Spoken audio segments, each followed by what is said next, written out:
News today देख रहे हैं आप और मैं हूं श्रुति चौबे आपके साथ। आज की बुलेटिन में देखेंगे पदभार ग्रहण करते ही एक्शन मोड में दिखे बिहार के मंत्री। आईआरसीटीसी घोटाले में राबड़ी देवी ने क्या रखी अपनी नई मांग। अचानक से नीतीश कुमार कहां पहुंचे, लेकिन सबसे पहले एक नजर डालते हैं आज की हेडलाइंस पर। नई सरकार का एक्शन मोड, पटना में मंत्रियों ने संभाला कामकाज। भूमि खनन में सख्ती से लेकर शराबबंदी और सड़क सुधार तक विभाग में तेज बदलाव और नई कार्य योजनाओं की शुरुआत। आईआरसीटीसी घोटाले में नई हलचल, राबड़ी देवी ने जज बदलने की लगाई गुहार। परिवार के खिलाफ पक्षपात का आरोप, लालू परिवार की कानूनी लड़ाई और राजनीतिक संकट एक साथ सुर्खियों में। हाजीपुर में सीएम नीतीश का औद्योगिक दौरा, रूस यूक्रेन युद्ध के लिए बन रहे जूते से लेकर जैकेट और बिस्किट फैक्ट्री तक रोजगार और उद्योग को बढ़ावा देने के एजेंडे पर नई सरकार की बड़ी शुरुआत। हिंदी सिनेमा के ही मैन धर्मेंद्र का निधन, लंबे समय से बीमारी से लड़ रहे दिग्गज अभिनेता के जाने से बॉलीवुड शोक में डूबा। घर पर पहुंची एम्बुलेंस के बाद खबर की पुष्टि। बिहार चुनाव हार के बाद आरजेडी का बड़ा कदम, लालू तेजस्वी को लेकर जंगलराज और हिंसा वाले वायरल गानों पर भड़की पार्टी। 32 भोजपुरी मगही गायकों को कानूनी नोटिस भेजा, बिना अनुमति नाम उपयोग पर मानहानि और एफआईआर की चेतावनी। तो ये थी आज की हेडलाइंस। आइए अब खबरों को समझते हैं विस्तार से। पटना में नई सरकार के मंत्री सोमवार से सक्रिय हो गए हैं और अलग अलग विभागों में अपना कामकाज संभाल लिया है। नई टीम ने विभागों में सुधार, पारदर्शिता और तेजी से विकास को लेकर अपनी प्राथमिकताएं तय कर ली है। कई मंत्रालयों में बड़े बदलाव और नई कार्य योजनाओं की शुरुआत के साथ सरकार ने संकेत दिया है कि आने वाले दिनों में प्रशासनिक कामकाज में तेजी देखने को मिल सकती है। देखिए हमारी ये रिपोर्ट। राजस्व एवं भूमि सुधार मंत्री विजय सिन्हा, शराबबंदी मंत्री विजेंद्र प्रसाद यादव और पथ निर्माण मंत्री नितिन नवीन ने पदभार ग्रहण करते ही अपने अपने विभाग में सुधार और तेजी लाने पर जोर दिया है। भूमि खनन विभाग में सख्ती, शराबबंदी के लागू होने में सुधार और सड़कों पुलों की मरम्मत और विस्तार जैसे मुद्दों पर विभाग तुरंत काम शुरू करने जा रहा है। मंत्रियों का कहना है कि आने वाले दिनों में जनता को बदलाव और बेहतर कामकाज का असर दिखने लगेगा। आज विभाग में हम आए हैं और बहुत दिनों के बाद ये विभाग मेरे जिम्मे था ही, पूरी समीक्षा वगैरह करके जितना ज्यादा बेहतर काम हो सकता है उसको करेंगे, बस इतना ही। तो आपके पास वित्त विभाग भी है, कई सारी जिम्मेदारियां हैं वित्त विभाग में पूछेगा। चलिए सर, लेकिन शराबबंदी को लेकर के विपक्ष लगातार सवाल खड़ा करता रहा है, अब जिम्मेवारी शराब कुछ नहीं, शराबबंदी रहेगी, उसमें गड़बड़ी जो है उसको ठीक करें। बिहार की पूर्व मुख्यमंत्री राबड़ी देवी ने दिल्ली की राउज एवेन्यू कोर्ट में बड़ी याचिका दायर की है। उन्होंने आईआरसीटीसी घोटाले से जुड़े मामले को बदलने की मांग करते हुए आरोप लगाया कि मौजूदा जज उनके परिवार के खिलाफ पक्षपात कर रहे हैं। राबड़ी देवी चाहती हैं कि ये केस किसी दूसरे जज को सौंप दिया जाए। देखिए हमारी ये रिपोर्ट। आईआरसीटीसी स्कैम मामले में फिर से बड़ी हलचल शुरू हो गई है। आरजेडी सुप्रीमो लालू प्रसाद यादव की पत्नी और पूर्व मुख्यमंत्री राबड़ी देवी ने दिल्ली की राउज एवेन्यू कोर्ट में एक अहम याचिका दायर की है। इसमें उन्होंने केस की सुनवाई कर रहे जज विशाल गोगने को बदलने की मांग की है। राबड़ी देवी का आरोप है कि जज उनके और उनके परिवार के खिलाफ पक्षपात कर रहे हैं और केस को पहले से तय तारीख से आगे बढ़ा रहे हैं। इसलिए उन्होंने केस को किसी अन्य जज को ट्रांसफर करने की मांग की है। माना जा रहा है कि इस याचिका पर मंगलवार को सुनवाई हो सकती है।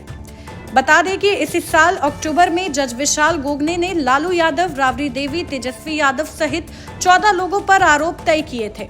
राबड़ी देवी इससे पहले रोजाना होने वाली सुनवाई पर भी आपत्ति जता चुकी हैं, लेकिन कोर्ट ने वह याचिका खारिज कर दी थी।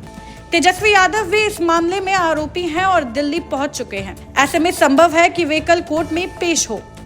उधर बिहार चुनाव में मिली हार के बाद लालू परिवार के अंदर चल रहे खींचातान भी चर्चा में बने हुए हैं। रोहिणी आचार्य का पार्टी छोड़ना और तेज प्रताप यादव को निष्कासित करना सुर्खियों में है। आईआरसीटी केस के साथ साथ यह राजनीतिक उथल पुथल भी माहौल को और गर्म कर रही है। बिहार में नई सरकार बनने के तुरंत बाद मुख्यमंत्री नीतीश कुमार एक्शन मोड में नजर आए हैं। आज उन्होंने हाजीपुर के औद्योगिक क्षेत्र का दौरा किया है, जहां जूते, जैकेट और बिस्कुट बनाने वाली प्रमुख फैक्ट्रियां का बारीकी से निरीक्षण किया है। स्थानीय रोजगार, उत्पाद क्षमता और औद्योगिक विकास, इन सब पर सीएम ने जाकर लिया सीधा फीडबैक। देखिए हमारी ये रिपोर्ट। बिहार के हाजीपुर में आज एक खास तस्वीर देखने को मिली है। मुख्यमंत्री नीतीश कुमार खुद उस फैक्ट्री पहुंचे जहां से रूस और यूक्रेन युद्ध में सैनिकों के लिए जूते बनाए जाते हैं और विदेश भेजे जाते हैं। इस बार के चुनाव में रोजगार और पलायन बड़ा मुद्दा रहा और एनडीए ने वादा किया था कि बिहार में ही रोजगार के नए अवसर तैयार किए जाएंगे। इसी दिशा में नीतीश कुमार ने पहला कदम उठाया है। सीएम ने सबसे पहले जैकेट फैक्ट्री का दौरा किया।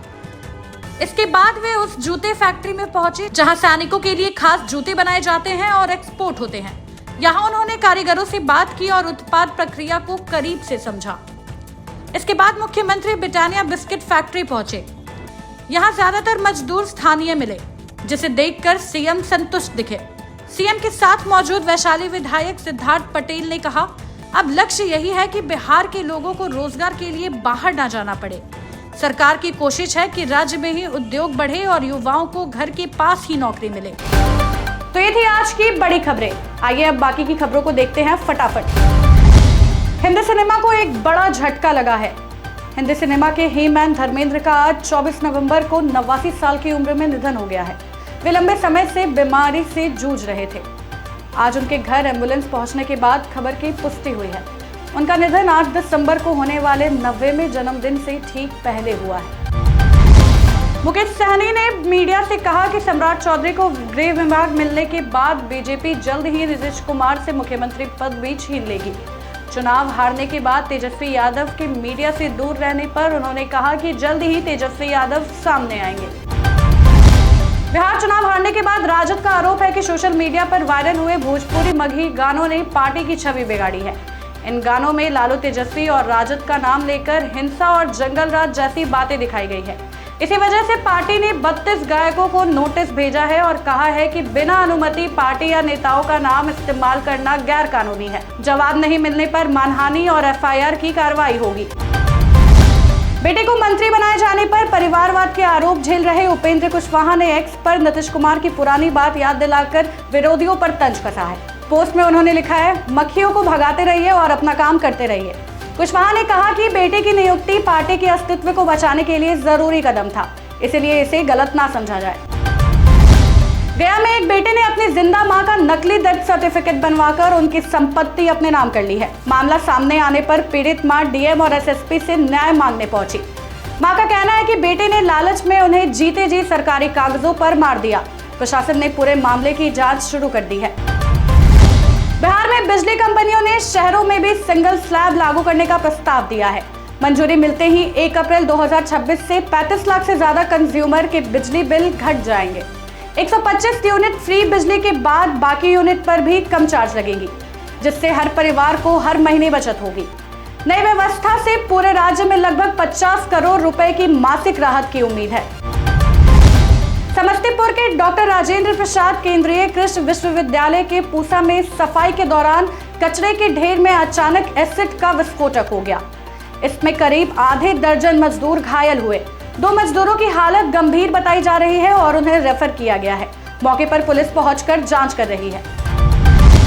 मुंगेर के खड़गपुर नगर परिषद में वेतन और ईपीएफ नहीं मिलने से नाराज सफाई कर्मियों ने कार्यालय में ताला लगा दिया है और गेट पर मृत पशु का कंकाल टांग दिया।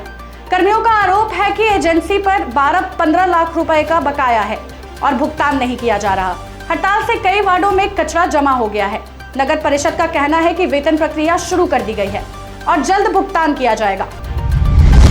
पटना में ठंड बढ़ने के साथ सर्दी, खांसी, बुखार, वायरल और सांस संबंधित मरीजों की संख्या बढ़ने लगी है। इसे देखते हुए सिविल सर्जन ने सभी अस्पतालों को दवाइयां, हीटिंग सिस्टम और बेड तैयार रखने का निर्देश दिया है। आईजीआईएमएस में रोज 80 से 90 मरीज ठंड से जुड़े लक्षणों के साथ पहुंच रहे हैं।